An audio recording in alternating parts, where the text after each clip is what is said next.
I was just thinking about the story of Cain and Abel a few days ago, and how the idea of Cain acting up on his anger, which God told him seriously, like he literally told him in Genesis 4:7 not to sin.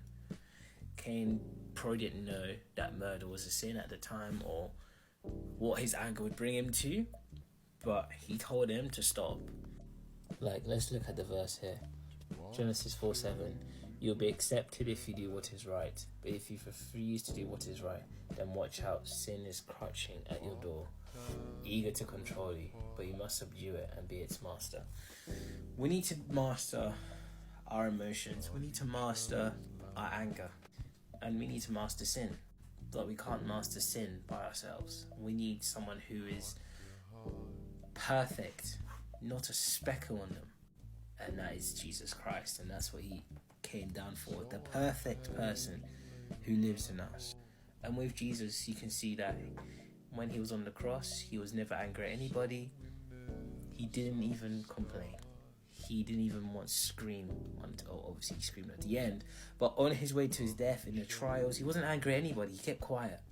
And that composure and peace that he had needs to be in us. And when we're angry, we are out of control. We're not in a state of peace and mind, knowing that Jesus has conquered our fears, our emotion. When you get angry, you just forget who's in control.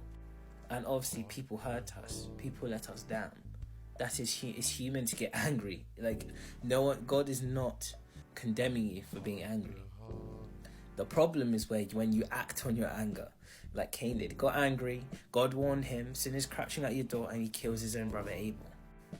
That is anger. That is what happens. When you're angry, you speak what's in your heart. That's what Jesus said. Your mouth you start saying bad things to each other. You start being rude, disrespectful, saying things you don't even mean. And Cain regretted it. God convicted him, and Cain felt terrible. He felt guilty. And we don't want that to happen. So when we are angry, when people let us down, when someone has hurt us, we need to be able to forgive. We need to have that peace and love Jesus has for us, because God should be angry at us.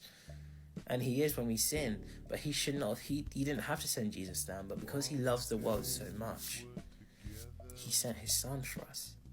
And that's how we are. No matter how angry we are of that person, we have to show love no matter what. It's hard, but with Jesus, anything is possible.